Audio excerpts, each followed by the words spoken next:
Hi, my name's G and I'm 26 and I have autism. Although I have been autistic my entire life, I wasn't diagnosed until March 2019 after being referred by my GP in January 2018.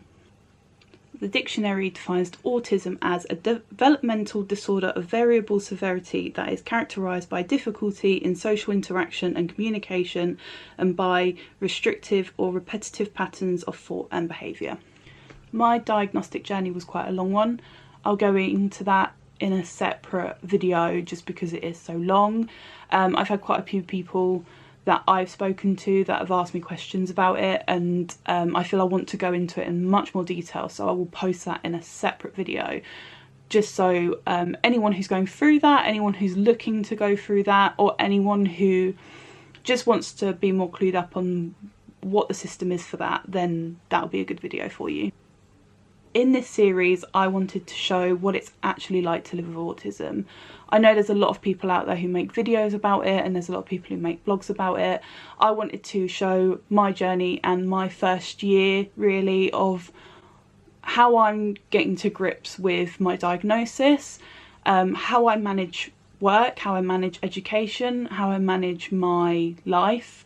You know, I am a student, I have a full-time job, I have friends. You know, the statistics for adults with autism in work is only 16%. That's very low. I'm one of that 16%, so I wanted to show the kind of environment that I work in, how I manage, how my employer is so supportive and helps me with everything that I could possibly need to make me feel comfortable in my workplace, how lovely my colleagues are, how I manage being a student, how I manage my time, what it's like to study when sometimes you can't concentrate, and having a social life. You know, I spend quite a lot of time inside, but I do have friends and I do go out. It takes a lot of planning. But I do go out and I do things. I have very keen interests in going and doing photography, so I'll show you a few days out where I go out and just show you what it's like and how much planning goes into actually going out and doing things. I've been quite nervous to make this series, and as you can tell, I'm not used to sitting in front of the camera and talking. I'm usually the person behind the camera, so I'm finding it quite hard, and this will probably be edited really shoddy. I don't know how many people will actually even watch this or be interested, but for me, as a personal journey, I wanted to document it.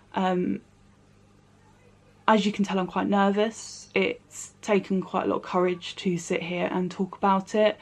I was embarrassed to talk about it. I'm not ashamed of who I am, and I don't think anyone else should be either.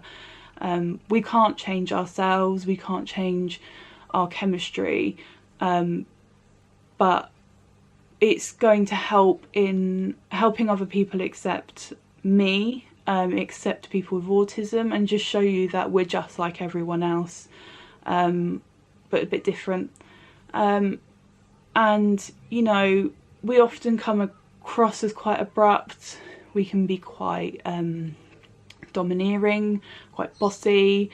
You know, sometimes spending time with us can be quite exhausting, but you know, we're autistic, we're not rude, we're people and we have feelings too, so just be gentle with us.